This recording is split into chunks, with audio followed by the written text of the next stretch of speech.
Before I start, I would like to thank everyone for coming out today to mourn the loss of a good soul and a happy time in our lives when most of us were only 16.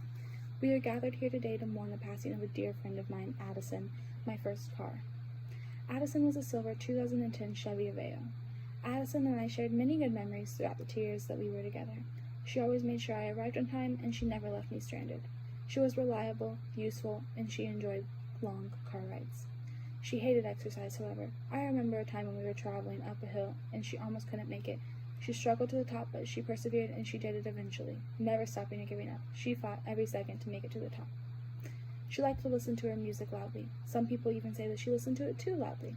She even got us pulled over once due to how loud it actually was. She left without a ticket, but instead a good memory of the first time a cop had ever pulled us over. She wasn't very good at driving. She pulled a little to the left and had a dent in her bumper, but we loved her all the same.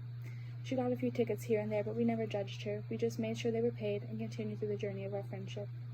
Addie and I shared many good memories together. One of my favorites would be when I first got my license. She let me drive when we went out to the lake with some friends and listened to music using her headlights as a flashlight. She always seemed to be there for people when people needed her the most.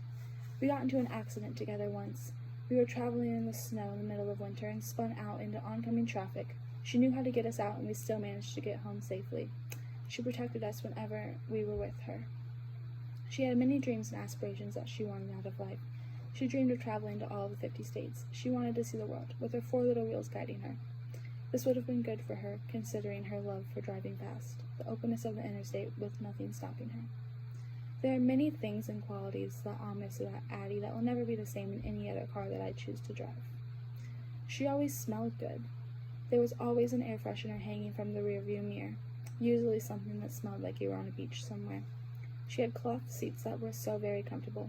They always seemed to give you a hug every time you climbed inside.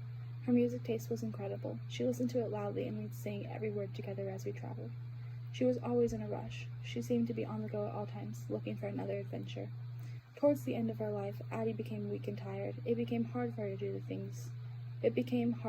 do things she once did, like climbing hills and driving fast.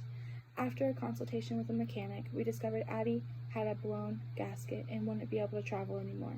After many tears, I was with her in her final moments as she was towed to a junkyard.